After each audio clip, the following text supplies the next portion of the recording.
Next definition, neighborhood of a point. There are two types of neighborhoods of a point. First is square neighborhood, second is circular neighborhood. For both these we have taken a point AB in R square, that is in a plane. Then this set, which is set of all ordered pair xy belongs to R square such that mod of x minus a less than delta, mod of y minus b less than delta. This set is called square neighborhood of point AB, where delta is greater than 0. If you draw this square neighborhood, the diagram will be like this, which is a square. So this neighborhood is called square neighborhood. Next, second is circular neighborhood.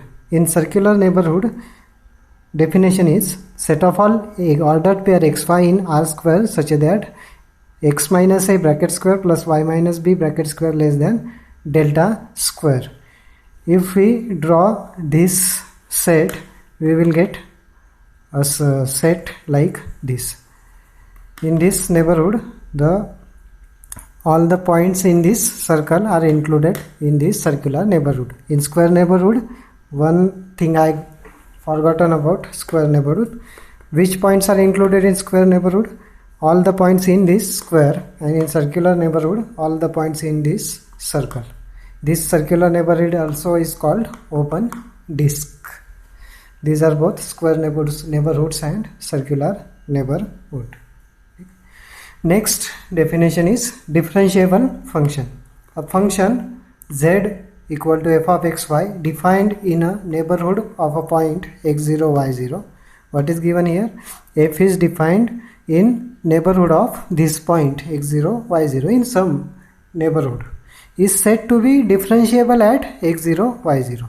F is differentiable at x0, y0 if there exists a neighborhood n of x0, y0 such that the increment delta z. What is delta z? Delta z is nothing but this difference.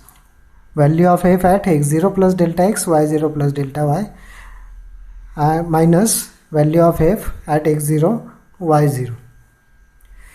The increment delta z can be expressed at, what is delta z? I have already written here. This difference is nothing but delta z.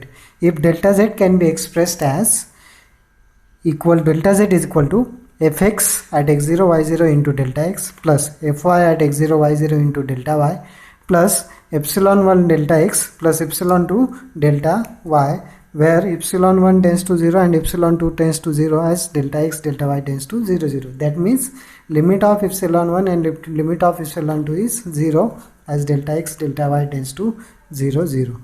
One thing I have forgotten here. What is that one thing? This delta z is expressed like this for every x0 plus delta x, y0 plus delta y belongs to n. What is n? N is the neighborhood of x0, y0. For every point of this neighborhood, delta z must be expressed like this. If delta z is expressed at every point of n, then we will say that f is differentiable at x0, y0.